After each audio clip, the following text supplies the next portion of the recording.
All right, guys, welcome to another podcast here. Got my mate Trav. He's from Victoria in Australia.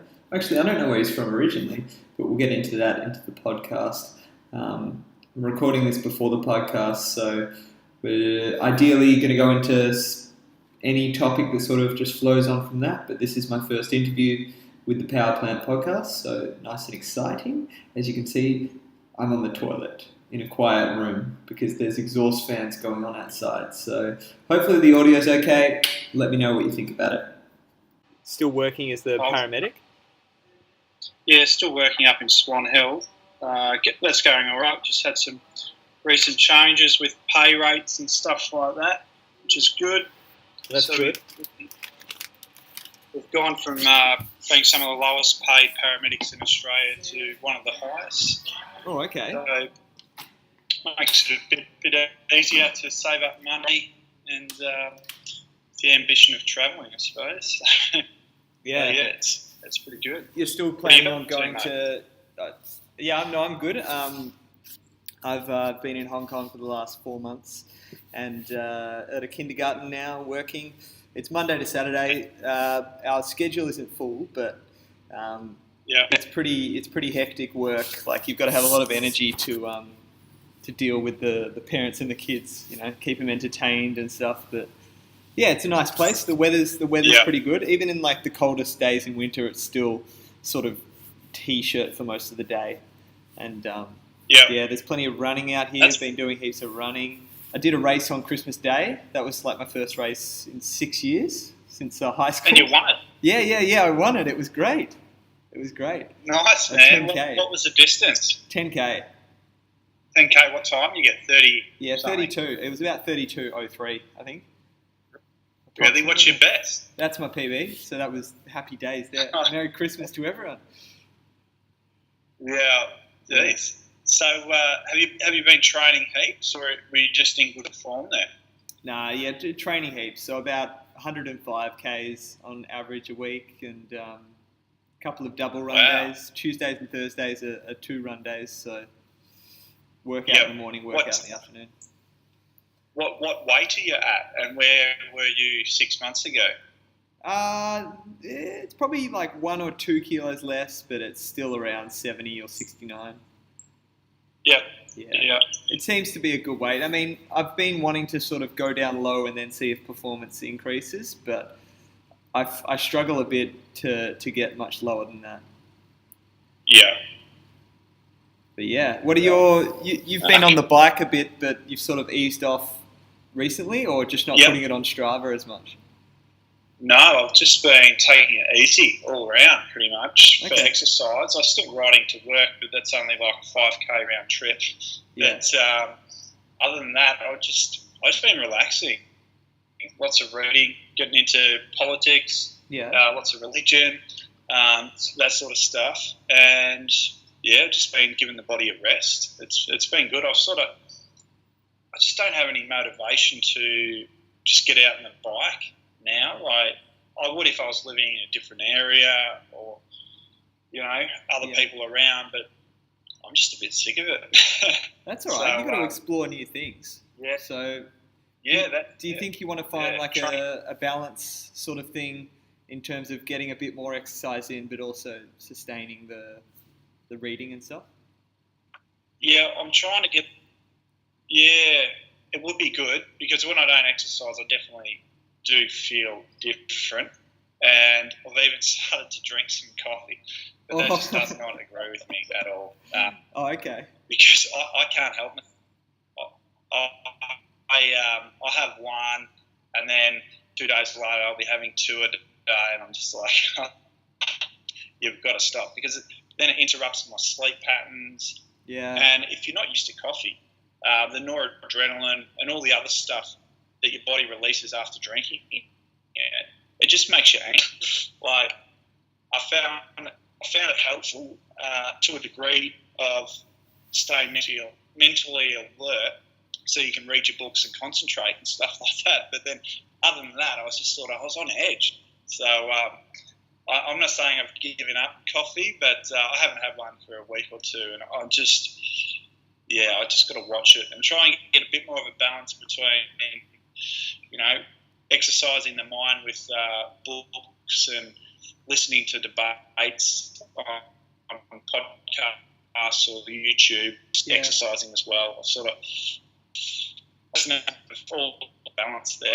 Yeah, that's what I found with the coffee and drinks as well. Like, I mean, I've never been a coffee drinker. I don't really like the taste, but if I start drinking like something that's not good for me, I don't know, like a Coke Zero or something a few years ago, they get really addictive and you just sort of drink it because it's there, and then when you go to water, it's like, what is this shit, this water? But yeah, the caffeine stays in your system for quite a long time, I think. So even if you have it, I don't know, like 12 o'clock or something during the day, if you're going to bed at 9 o'clock, it might still inhibit it. It's like is it a cyclic AMP? It inhibits like something that blocks cyclic AMP. You're just breaking up there a bit. I'm not exactly sure, but it's a stimulant, and I think it helps release that noradrenaline and a few other things which just amp you up. Yeah. And it blocks, I think, the iron absorption, if that's what you're saying. I'm not sure, but okay. No, I didn't know that. Yeah. So because you got to think about what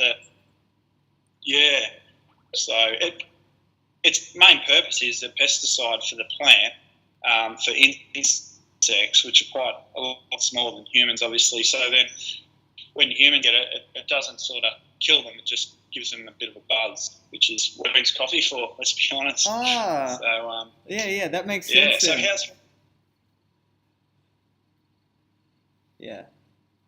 what were you going to say? How's Hong Kong, or how's something? Yeah, how's Hong Kong with the running scene? Is it big over there? Or? Yeah, there's plenty of races. Not a lot on the track. Like, even if you look at, I don't know, if the 5K track record or something, I could break the 5K track record. But there's lots of ultra and longer distance stuff. Oh, nice. So we had the Hong Kong 100 2 weeks ago, and do you know Harry Jones from Harry Runs?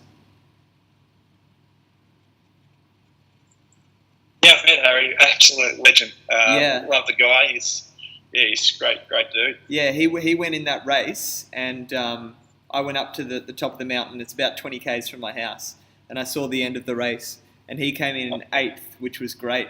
And it was like running through the misty mountains, and that's a really big race. Like, it has world-class competitors. And another person who came 3rd was Sage Canaday, who's also, I think he's a vegan now. Like, he was being vegan and vegetarian and stuff like that throughout his life, but he's a good marathon runner and getting into the ultras as well. So that's more the scene in Hong Kong. There's plenty of 10K races and stuff on the road, but it's more longer distance kind of stuff. Okay. Yeah. Cool. But I go down to my track Tuesdays and Thursday nights and break out the speed sessions, and made a couple of friends through there. There's a triathlon group. They train really late though, and I go to bed at like 9 o'clock, and they start training at 8:30. So I wouldn't get home till 10 or something. So mostly I train on my own. Get up for a run at 5. Get up at 5:10 most mornings. Go for a run, and then that's how I start my day. That's my coffee.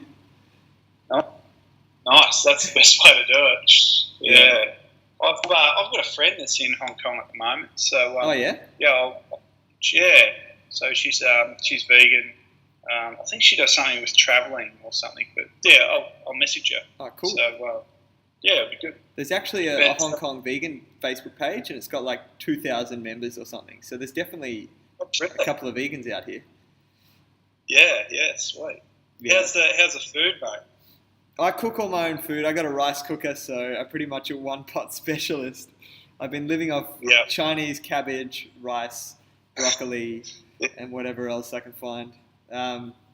There are a couple of vegetarian restaurants. There's a vegan shop, but that's more on the island. I'm actually quite close to the mainland of China, So okay. I'm about an hour away from the main part of Hong Kong, which is good because there's more space, less people, more hills. What's the pollution like there? Winter can get a bit iffy, but sort of 10 months of the year, it's pretty good. Yeah. What's the political climate there at the moment? Did they have some protests there a while ago? Yeah, there's something called the umbrella protests, which is to do with students' rights in universities. I think as the Chinese government takes over Hong Kong more and more from the old British rule. You've just broken up there. Yeah, the students are like protesting their university Still rights. there? But I'm not exactly sure what's going on. It's nothing too serious, and it's pretty civilized, I think. But there are it's cutting out.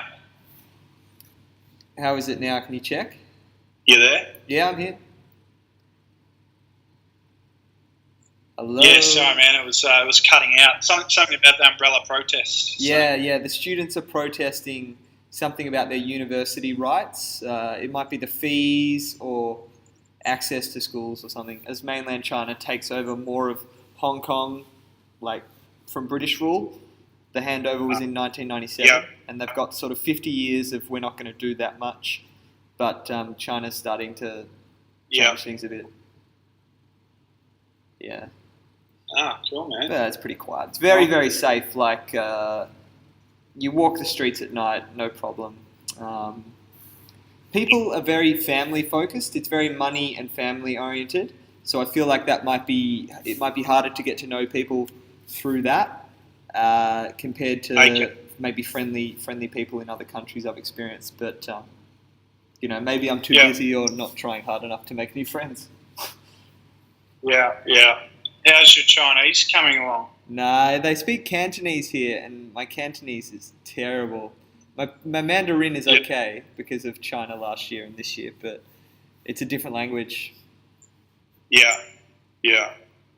Ah, there you go. Yeah. So I'm looking to get into med school. I was thinking maybe that's what I want to do because I spent a month over in Thailand. And that was great, but then I sort of got bored because there was no real challenge other than, try and better your time up to least TEP. And then after that, I was like, because it's basically like you're rich compared to, the way you live back in your home country. Because you can just eat out every night, accommodation's cheap, good internet, all that kind of stuff. So after that, I thought maybe it's not what I want to do. I don't want to just travel and just go over there and just be a rich Westerner in the eyes of the locals. So, then I thought med school, but I got sick of people, I think. And now I think I want to use the skills I already have, being ex-military with the Navy and what I do now, being a paramedic, and join Sea Shepherd. Oh. So they've got a spot open.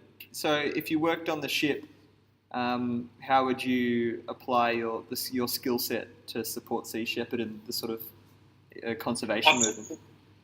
You would I'd go there as a radar technician and a medic. Okay. It's all volunteer. I haven't applied yet because I'm not in a financial position. I still have a little bit of debt which I need to sort out, like most people. And once that's sorted out, then I'll apply. I just don't apply too soon because I think I hopefully will be able to get a position quite easily. So I don't want to sort of get ahead of myself and then quit my job and have no money. So wow, that's awesome, man. You follow what you want to do. Just go for it. Yeah, that's it. So I've just been reading a lot of stuff by Paul Watson, listening to a lot of his talks, and just a real interesting guy that just speaks truth. There's lots of people you listen to and you're like, yeah, I like that aspect, but this I'm not too sure about. But him, I'm sort of, not that you can't fault someone, but it's just like, I just agree with most things he says. So, it was kind of interesting. And he's got very, very white teeth, Paul Watson, I reckon, from what I remember. Yeah, his teeth look funny. No, but he's a good guy. I haven't actually read a lot of things about him, but I've been getting more into the sort of trying to be more active in terms of promoting, I guess, the ethics and veganism in general. So I've been listening to a lot of the podcasts, Vegan Revolution podcasts, The Friendly Activist, The Vegan Activist, and I just got my library card, so I'm going to read lots of books from the library. I've started, there's one called How Bad Are Bananas? And it's about the carbon footprint of a lot of different things we do and foods we eat. So they compare like plastic bags versus paper bags. I think it's pretty well researched. I mean, it's a rough estimate, but the figures are pretty close. And it does definitely promote a plant, eating more plants over animal products for the environment message. And it also goes into like how bad food is when it's air freighted. Like if you're going to buy tomatoes that are grown out of season in a greenhouse from the UK and they're flown over to Australia, those tomatoes are actually worse than, I don't know, some sort of animal product grown in Australia. But on average, I mean, that's just environmentally, obviously. On average, that plants beat animals every time, unless they're shipped. Yeah, or grown. Yeah, I find the UK vegan activist scene quite good. Yeah, like they seem to be able to do it without preaching too much or ostracising themselves from the general public, and then you can't have any influence because people think you're crazy. Yeah. But I reckon they do quite well. I haven't been following them, overly closely, but just from what I see, they do a really good job. Yeah, veganism's grown by 360% or something in the last few years in the UK. Like it's really taking off there. Yeah. Yeah, and when you compare it to like Americans, and Australians as well, it does seem a bit like different types of vegan communities around the world. Yeah. Did you see the Jamie Oliver video going around about happy cows pay a bit extra to the dairy farmers? Nah, what did he say? I just saw it today. It was just a video. I don't know how long ago it was made, but yeah, you just gotta wonder with Jamie Oliver, how much money does one guy need? And he's obviously quite an intelligent man. How could you be so delusioned into, believing that the dairy industry is ethical and, more open pastures for dairies is better for the environment? Yeah. It doesn't make sense. But I mean, you can't say it's better for the environment when there are studies saying that it's worse for the environment. In like when you can measure something objectively, like the numbers emitted or something like that, you can't say that. But you can ethically go on thinking and morally think that if you're doing the right thing, that's better. And people believe that. I think Jamie Oliver genuinely actually believes that, and he's not just doing it for money. But he's just believing it wrongly. It's incorrect. Because he's meant to have studied nutrition at university, and obviously he's good friends with quite a lot of vegans. Yeah. Tim Schiff. So he can't be too ignorant to, even if in mainstream media, whether you're a celebrity chef or not, you sort of have a general understanding that animal foods aren't great for the environment and human health. But he seems to keep pushing the message, and even his superfoods, he puts out cookbooks and stuff that advocates eggs. And eggs are just full of cholesterol. Yeah. Anyway, I just find it interesting. But, nutrition in school is not gonna.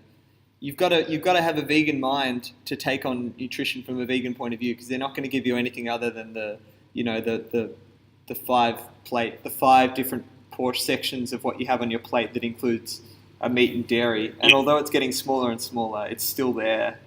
So I think it's the same with medicine. You're not going to get your mind changed from the actual resources they provide you. You've got to look outside the box. And if he's got vegans influencing him, then he should know better. But at the same time, like trying to get through to people can be a challenge. Yeah. Good point. Yeah. So what's your next 6 months look like? What's your plans? Well, I don't know. It sort of depends. Like this job, I really like. I like running in Hong Kong. Some of my friends in Hong Kong are nice. Generally, people are a little bit inconsiderate, just in terms of like if you walk down the street, they'll just like get in your way, and I don't know if that's normal for them, but they won't look up and things like that. If you're riding your bike, people will just cut in front of you. They don't give any shits or anything. That's a bit not as good as it is in other countries. But if I stay here, I guess I'll stay here. I mean, the contract is for a year, but contracts don't mean shit. They can rip it up either way if they want, but it's not too bad. The school's pretty nice. High expectations and stuff like that. It's a lot busier than my other job in China, which was sort of 3 to 5 hours teaching a week, and this is at least 20 hours teaching a week, which doesn't sound like much. It doesn't sound like it can be worse, and the teaching is okay. So I don't know. I guess it's I'll stay here. If I stay here for the next 2 weeks, then I'll stay here for another 6 months at least. But it'll be interesting to see. I like finding out new places, and Hong Kong's got good weather. But I'd like more free time, which I can have. Definitely. It's my choice. Have you been listening to any audiobooks lately? What ones have you been getting into? Yeah, look, it's been podcasts the last sort of few weeks, but I listened to Scott Jurek's Eat and Run about 2 months ago. That's a pretty good one. Audiobooks. It's interesting to what he said about raw food. Correct me if I'm wrong. I read it ages ago, but he tried raw food and was like, that's when I felt the best. Yeah. But it was just so hard to get enough calories in just preparing food. Yeah. Is that? That's the impression I got from that as well. Like a lot of people say that, and I've always got this thing in my back of my mind about raw food. Like I feel like that is the next step, but at the same time, it's like I want some more science or something. But anecdotally, everyone says I feel so much better on raw food. Yeah. Do you think like that as well? Yeah. I haven't honestly done raw food for a week or 2 weeks. Yeah. But when I don't eat fresh food, it's and I still eat plant-based. Yeah. Obviously, but I still don't feel as good or light or as energetic. But then at the same time, there's quite a bit of effort and inconvenience in being 100% raw, or even 90% raw. So you've got to weigh that up. So, yeah, I just love the starch solution. Potatoes. I do eat bread a fair bit, which I go off and on because then I just get a bit bloated. But rice, potatoes, and that's about it. I love it.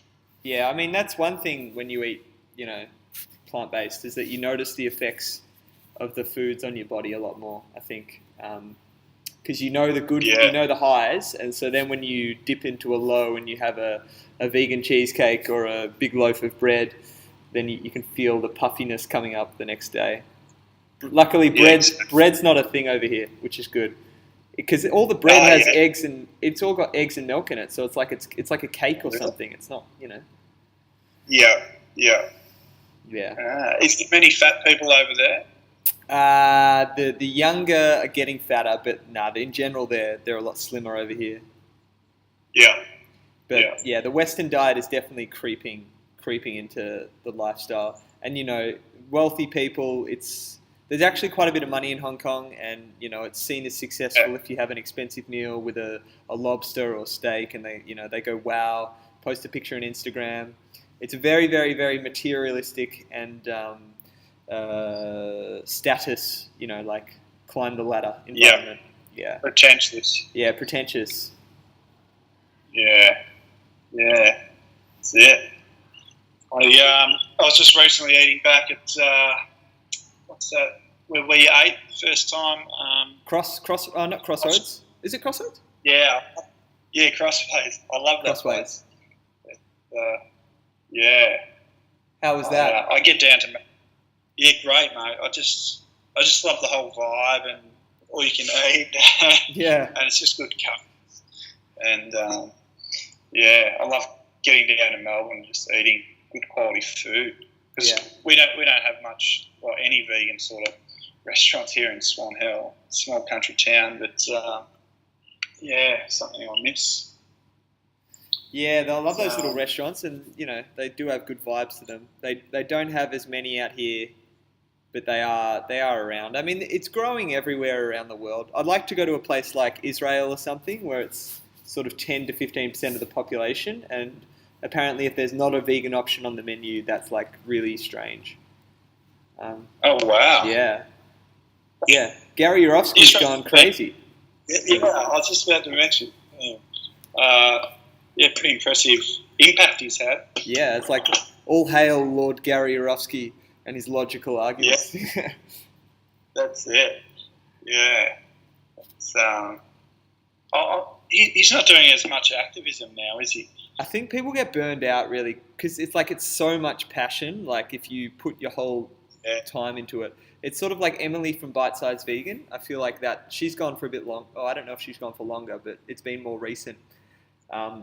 I think you suffer burnout and you might need to have a little break.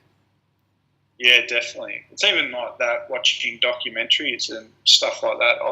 I've been getting into Noam Chomsky. Have you heard of that guy? Is he like I feel like I've heard his name on this Joe Rogan podcast, something to do with social justice warriors standing. Yeah. Exactly. What does he talk about? His first claim to fame was he's an MIT professor, linguistics professor, but he's also a political scientist, and currently he's the most cited living author. And of all time, he's about number 8 behind Aristotle, all the other guys, the Bible, Shakespeare, and those sorts. So he's in that caliber. Whoa, yeah. And he just does political commentary of foreign policies, and he's quite critical of American foreign policy. But I started reading about him. Yeah.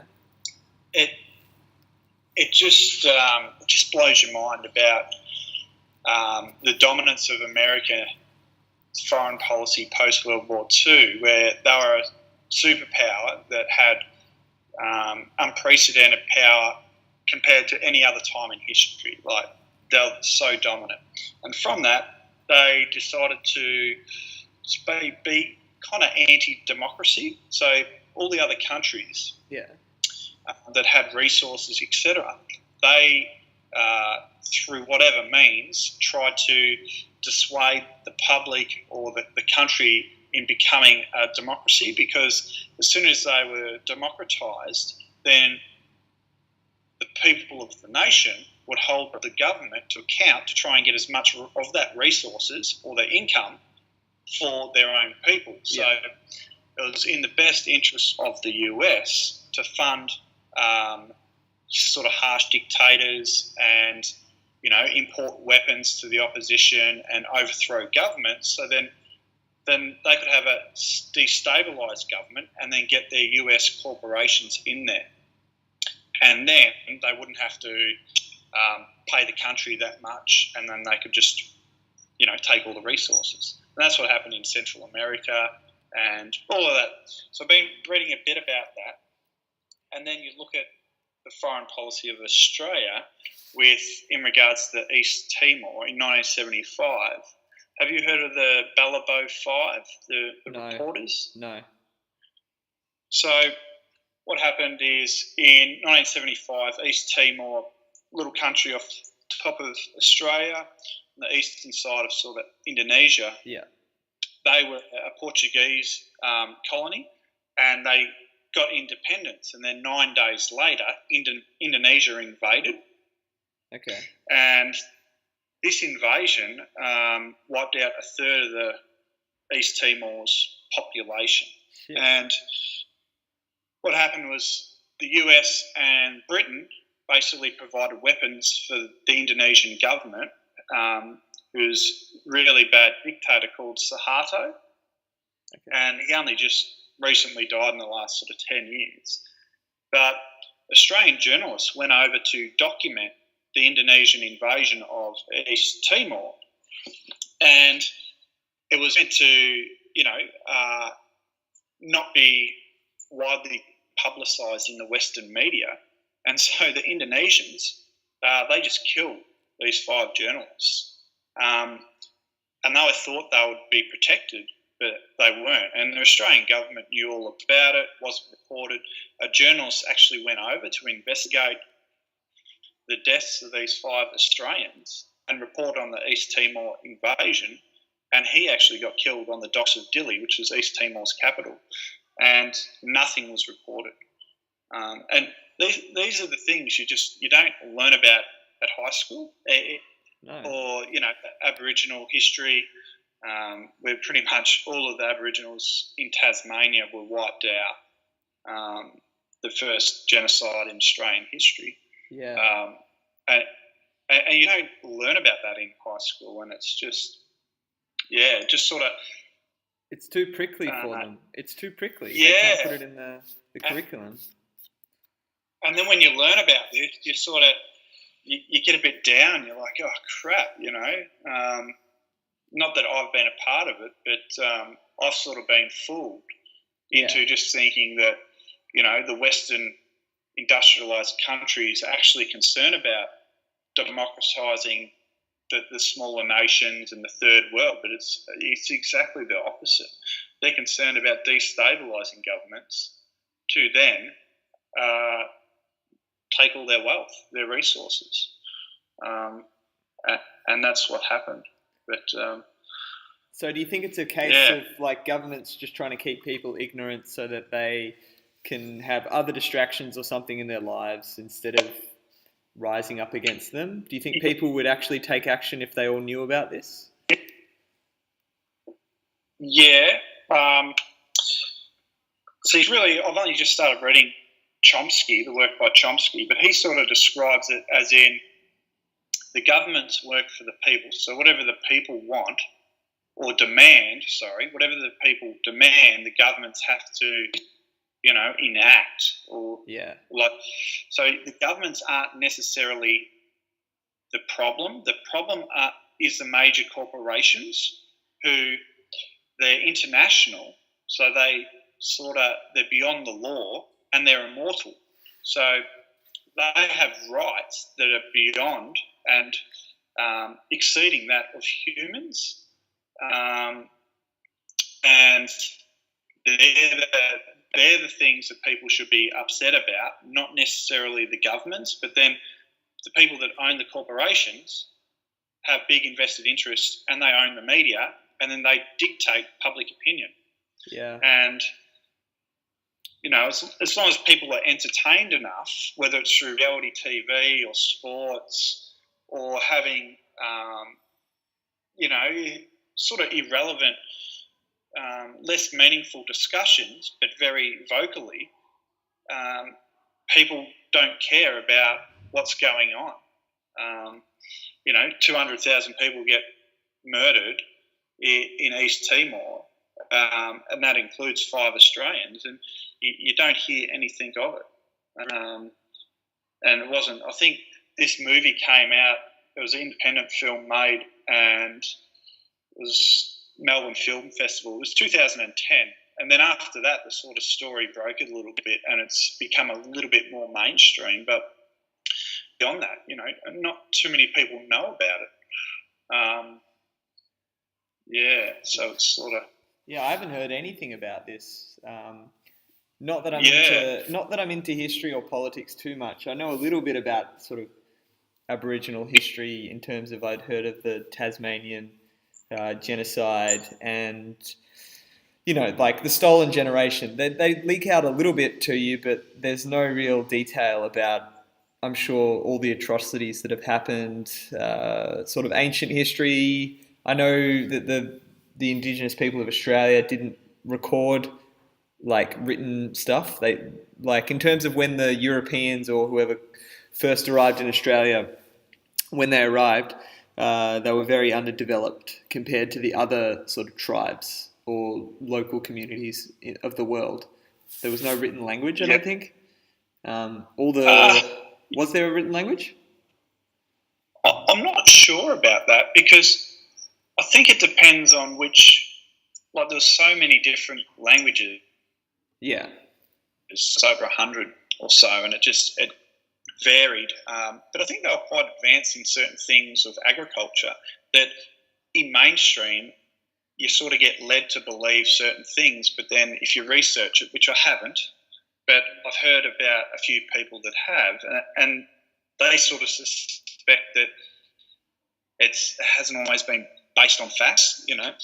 But yeah, I'm not sure too much about Aboriginal history as such, but yeah, it's quite interesting. Another example of more recent where, you know, hundreds of thousands of people were slaughtered and the world turned a blind eye was Rwanda in 1994. Yeah. So I just read, have you seen that film, Hotel Rwanda? No, I've heard about it.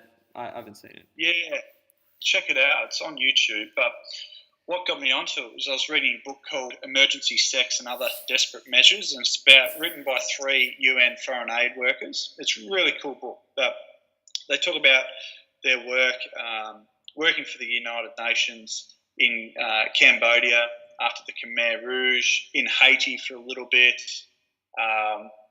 where else? And Rwanda and Somalia. See how impotent the incentive before the Rwandan genocide, where 800,000 people were killed in 92 days. So the rate of people getting executed more than the Jewish Holocaust, and most people killed. And it's just the UN were there, and they knew it was about to happen, but for whatever reason. Hello? Are you there, mate? Yeah. I couldn't get that last sort of 30 seconds. Oh, sorry, man. The Rwandan genocide, I was just saying how, 800,000 people killed in 92 days, and the whole world just turned a blind eye.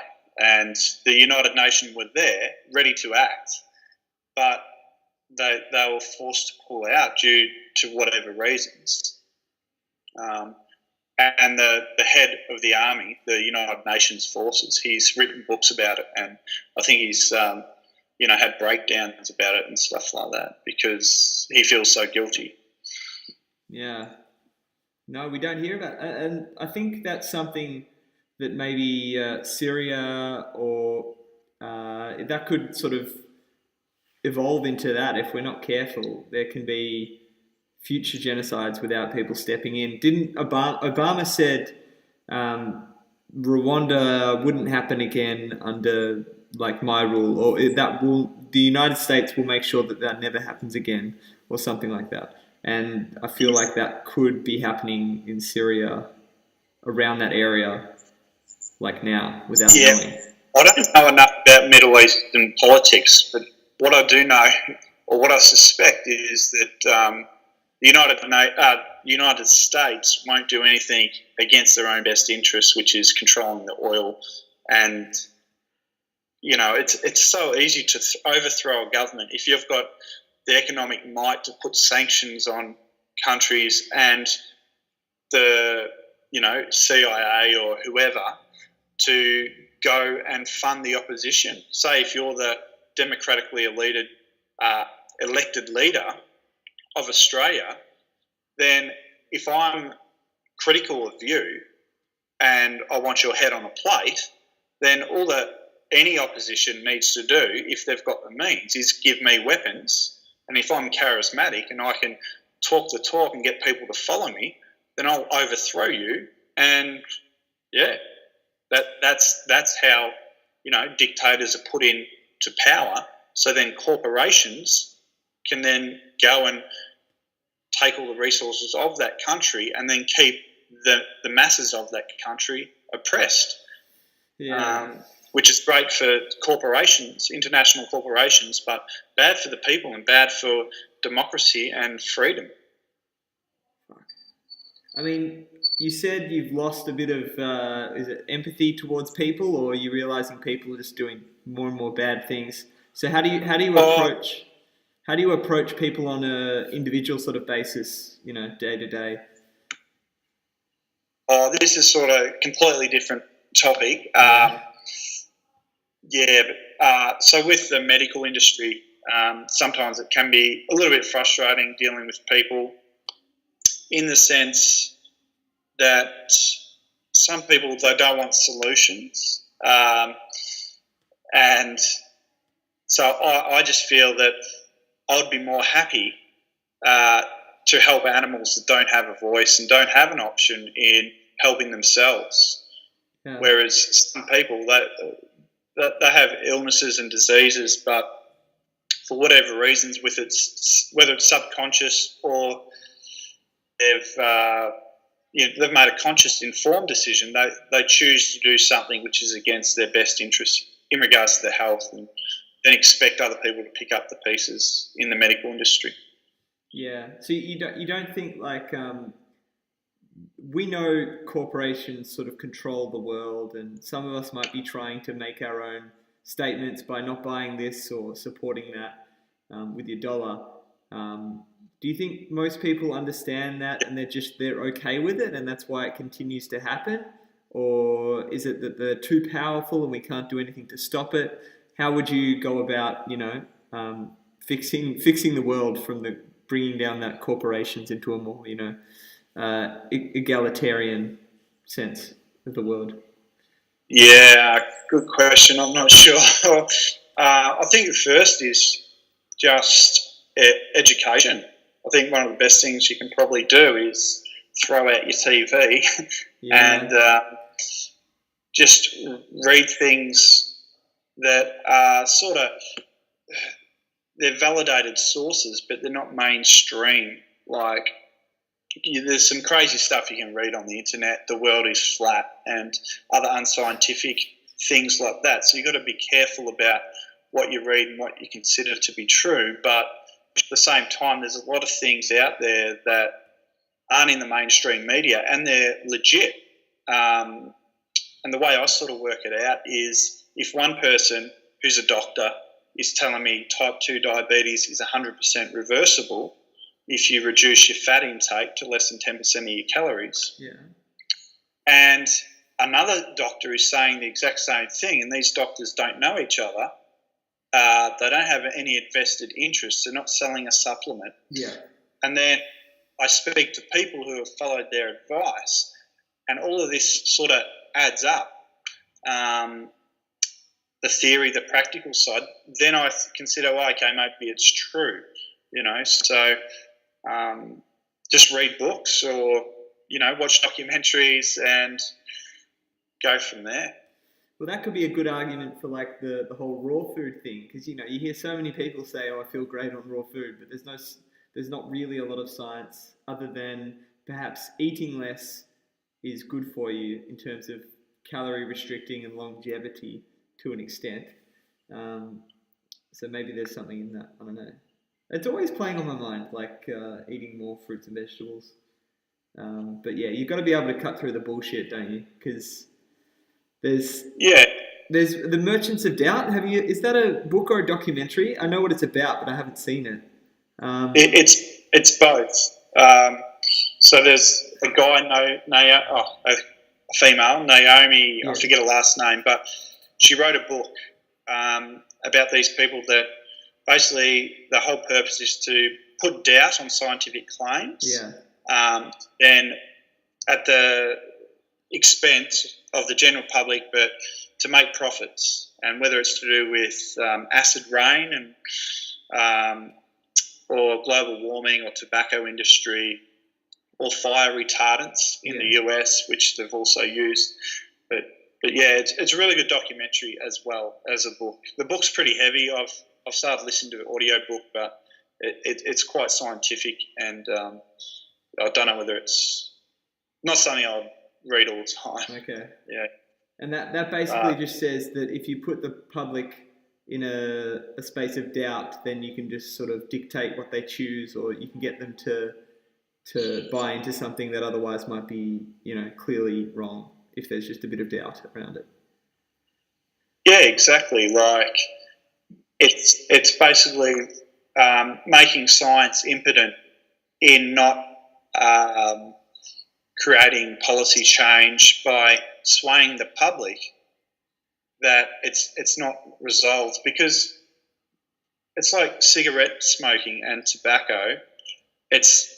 We're not exactly sure how the cancer is formed or what component in the cigarettes cause cancer, but we know enough to know if you smoke, you've got an increased risk of lung cancer. Yeah. However, the classic merchants of doubt people will say, well, the science is undisputed. Yeah, the science is undisputed in certain aspects, but not in the aspect of it's going to increase your chance of causing cancer. Yeah. But as long as they can delay that, because at the end of the day, people like to lie to themselves, and everyone does it, including myself, on certain issues. And people like to hear good things about their bad habits. Yeah. Yeah, people will just throw their hands up in the air, won't they? And just say, well, if I can't do it perfectly, I won't do it at all. Everything causes cancer, so why bother? That's what they'll say, Yeah. But if it was just an individual choice and the individual was the only one to be affected, then that's fine. But when you look at the environmental damage that's caused through animal products and through the other exploitation,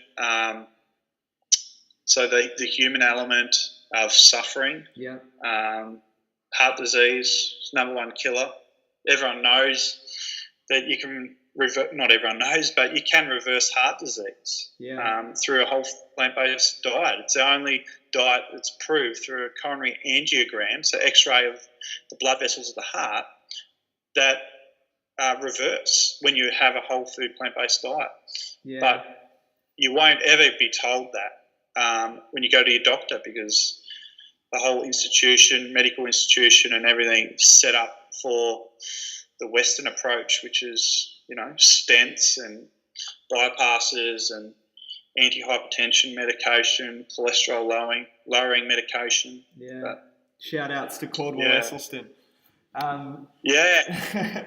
Yeah, I mean, like, even when I talk to people here, there's a guy he's interested in we've had a discussion about eating more plants. And he's like, yeah, look, I don't eat a lot of meat. I understand that that's perhaps not so good for my health, but I continue to eat fish and chicken, even though ethically I can also understand that that's not so good. But he's like, look, it's just going to be slow. It's just going to be a gradual change. And I guess what I'm trying to understand is how to just sort of tell people that, a spade's a spade. You don't have to tippy-toe around it. And perhaps that's what some people need, just to tell them, look, you're eating a dead body and all you're doing it is for taste. That's the only reason you're doing it. Understand that it's when your choice impacts someone else. When your choice impacts someone else, is it really your choice? Like if I chose to walk my dog and walk the dog down the street, and then someone saw me hitting it, they'd stop me because I was causing pain on that, dog. Yeah. But if you order a piece of chicken in the restaurant, people will be like, oh, well, it's my choice. Don't force your beliefs on me or something like that. But even fat people, even if you're grossly overweight, that's impacting me. We're looking after you. We're caring for you. Your choices to eat to excess are impacting everything around you. And people who care about you, they have to care for you. It's all connected.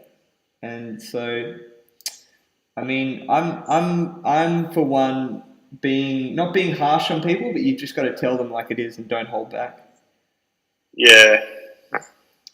Then at the same time, people won't.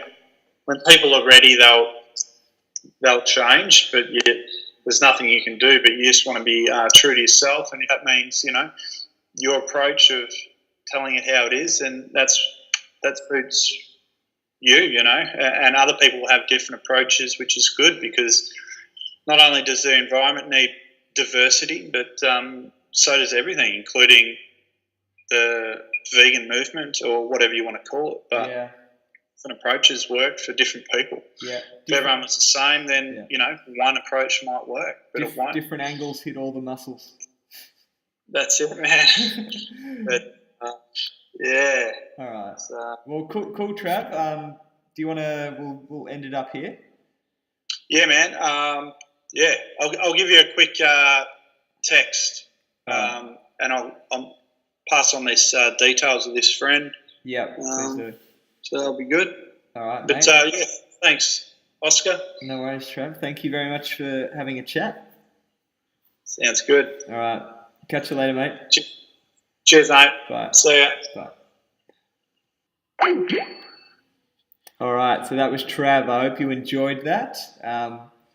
I really did. He's a really intelligent guy, well read, explored veganism very thoroughly, and is able to inform people about other aspects that people don't think about. Like, I mean, we went into politics and things there, which I don't have a lot of idea about, but it's interesting to hear, and you've got to hear it from somewhere. Because if all the people you talk to are telling you the same thing, you're getting a one-dimensional sort of view of things. So if people are just talking about how good bananas are for you, you might miss out on the ethics of not eating animals. So that's all we have today for another Powerplant podcast. Give it a thumbs up if you liked it. Like it on SoundCloud. Like my Facebook page, powerplantfitness.com. YouTube as well. So catch you later.